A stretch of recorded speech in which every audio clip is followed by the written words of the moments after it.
고추밭의 겨울. 어느 농촌 마을의 새벽은 늘 그렇듯 고요했습니다. 짙은 안개 사이로 고추밭이 드러났고 그 밭 앞에 85의 박 할머니께서 서 계셨습니다. 평생을 땅에 기대에 살아오신 분이었습니다. 두 손엔 오래된 나무 호미가 들려 있었고 구부러진 허리는 세월의 글씨처럼 선명했습니다. 그런데 그 허리 위에 오늘만큼은 조금 다른 그림자가 드리워져 있었습니다. 고추가 얼마나 열렸으려나. 할머니께서는 세 발로 걸어서 밭으로 들어가셨습니다. 그때였습니다. 발 아래 흙이 무너져 내리며 아주 작은 그러나 잊을 수 없는 뚝 하는 소리가 났습니다. 그리고 말할 수 없을 만큼 강한 통증이 허벅지를 파고들었습니다. 할머니께서는 그 자리에서 몸을 가누지 못하시고 쓰러지셨습니다. 이웃들이 달려오고 구급차가 오고 그렇게 할머니의 하루는 갑작스러운 겨울을 맞이했습니다. 병원에 도착하자마자 이것저것 검사하고 오른쪽 고관절에 사진을 찍었습니다. 하얀 뼈에 그어진 짧은 검은 선. 그 선 하나가 한 사람의 삶 전체를 흔들고 있었습니다. 의사가 말했습니다. 수술은 해야겠지만 자제분들이 오시면 같이 상의해 보시지요. 그날 저녁 여기저기 흩어져 살던 삼남매가 한 걸음에 달려왔습니다. 세 사람 모두 마음은 무너졌지만 표현은 서로 달랐습니다. 엄마 왜 혼자 나가셨어요? 일 좀 줄이시라니까. 왜 말을 안 들으세요? 맨날 일만 하시다가 이럴 줄 알았다니까. 하지만 그 말들이 채 끝나기도 전에 할머니께서는 약한 음성으로 중얼거리셨습니다. 내가 풀어드리려고 풀어드린 줄 아나. 그만 좀 해라. 사랑은 걱정의 옷을 입고 나타나곤 합니다. 그리고 때로는 그 옷이 너무 무겁기도 합니다.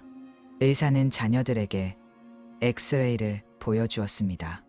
의사는 말했습니다. 수술은 쉽지 않습니다. 심장이 많이 약해지셔서요. 자녀들의 숨이 멈췄습니다. 하지만 수술을 하지 않으시면 다시는 걷지 못하실 가능성이 많습니다. 누워서만 지내시다가 폐렴 같은 합병증으로 돌아가시는 경우도 많고요. 당장은 기저귀 가는 것도 아파서 어렵습니다. 그 말에 세 자녀분의 눈빛이 동시에 흔들렸습니다. 마음으로 알았던 현실이 언어로 들리는 순간이었습니다. 그때 할머니께서는 조용히 눈을 뜨셨습니다. 됐다고 마. 수술하이소. 죽으면 죽는 게지. 차라리 죽는 게 낫다. 그 말 한마디가 자녀들의 가슴을 더 깊게 찔렀습니다. 수술실 앞에서 기다리는 시간은 길었습니다. 벽에 시계 초침이 칼날처럼 귀를 스치고 자녀들은 서로 말없이 앉아 있었습니다. 말하면 무너질 것 같아서 침묵으로 버티고 있었습니다. 그리고 긴 시간이 흐른 뒤 의사가 문을 열고 나왔습니다. 수술 잘 됐습니다. 앞으로 관리 잘하시면 한 달 후에는 걸음 연습을 시작합니다. 그 한 문장은 그 순간 이 가족에게 세상이 다시 켜지는 스위치였습니다. 한 달이 지났습니다. 할머니께서는 지팡이를 꽉 붙들고 일어서셨습니다. 오른쪽 다리는 아직 떨렸지만 그 떨림 위에는 살아가고자 하는 의지가 서 있었습니다. 간호사들은 박수를 쳤습니다. 정말 잘하고 계세요, 어르신. 할머니께서는 숨을 들이쉬고 내쉬고 그리고 한 걸음을 떼셨습니다. 그 한 걸음은 새로운 계절을 향한 발걸음처럼 보였습니다. 할머니께서는 말씀하셨습니다. 나 이제 집에 가고 싶다. 하지만 두 딸과 아들은 동시에 손을 뻗어 그녀를 말렸습니다. 엄마, 아직 아니에요. 지금 나가면 또 밭하실 건데 그럼 또 부러져요. 조금만 더 계세요. 제발. 할머니는 서운한 듯 고개를 숙이셨습니다. 내가 미안해서 그렇지.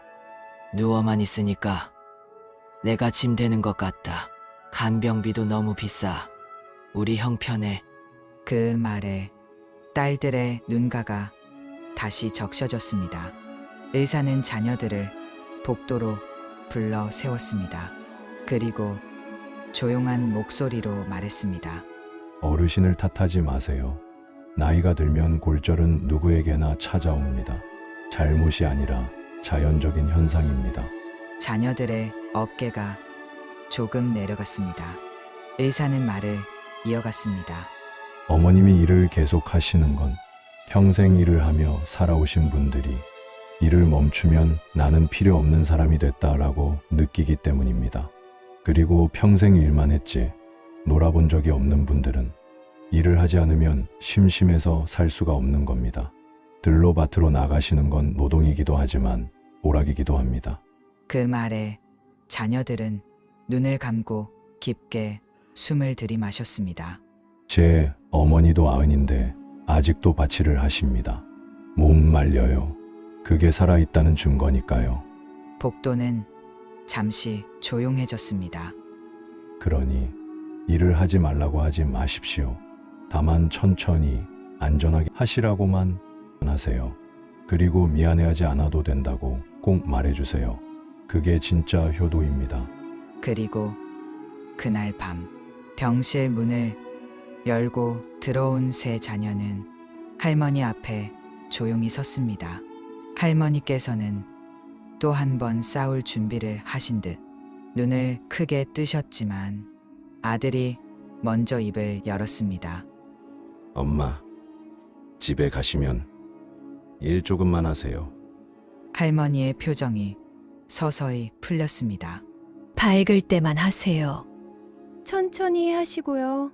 눈 비올 때는 나가지 마세요. 할머니는 미소를 지으셨습니다. 그 미소는 하얀 병실을 따뜻하게 데우는 작은 난로처럼 피었습니다.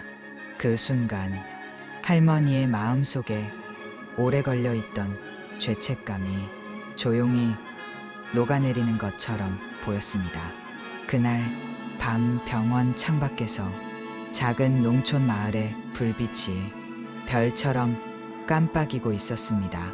멀리 떨어진 할머니의 고추밭도 주인을 기다리며 조용히 겨울을 견디고 있었을 것입니다.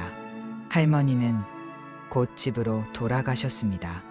예전보다 천천히 걷고 예전보다 조심스레 허리를 굽히셨지만 그 땅 위에서 다시 숨을 쉬셨습니다. 그것이 살아있다는 느낌이었으니까요. 그리고 자녀들은 여전히 걱정했지만 이제는 걱정 속에 따뜻한 이해가 함께했습니다.